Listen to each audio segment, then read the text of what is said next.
moving averages are probably a little bit underappreciated, and they're a very useful tool, and I just really want to emphasize how useful they are. So I'm looking at WTI crude here, the WTI crude continuous contract. So this is all the futures contracts running into each other. I'm now looking at the May 2016 contract because it's March 2016 as I do this, but I've come back all the way to January 2013. So just got to work through this. So you can see the 100 and 200 day moving averages here, the 100 in the blue, the 200 day moving average in the red. So you can see initially as we come back down towards the moving averages, they do work quite well as support, only really on a closing basis, because you can see that the candles, we did spike down during the day, but we did manage to hold these moving averages, or at least a 200 day moving average, on a closing basis.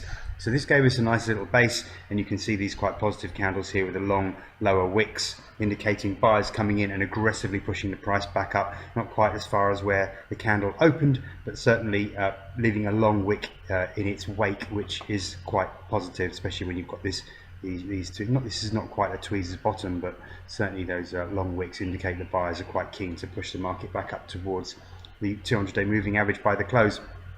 You can see the price then takes off, having found a little base down there, and then we come back towards the 100 day moving average again, find good support there again with these long lower wicks on these candles as we bounce back up. Eventually we do break down, so obviously these are not foolproof methods of support and resistance. They will be broken, but when they do, you can see there is good follow through at least. I won't go through every single touch of the moving average, but you can see quite clearly with oil, we have found very good support on the 100 day moving average, often bouncing aggressively off there. When we push through it, we've then often found very strong support from the 200 day moving average. You can see that just continuing there. So I'll scroll along now until we see some more action around the moving averages. Here it didn't work quite so well. We certainly paused around this moving average and then continued lower, broke through 200 day moving average, doing a good job then as resistance. Working really nicely, this 100 and 200 day moving average. And if I just continue to scroll along, you can see again 100 day doing a good job, resistance up here at the 200,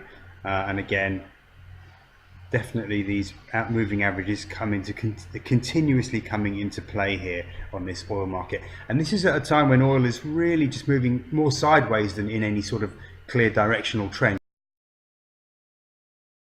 The moving averages are lagging indicators. You don't get that early warning, so you have to look for other things to try and give you that clue. But again, 100 and 200 day moving average doing a really good job as resistance. So if you were looking at other things that were telling you that the market might top out, maybe getting a little bit overbought, you're looking for these candle patterns here that are telling you potential tops around these important resistance areas.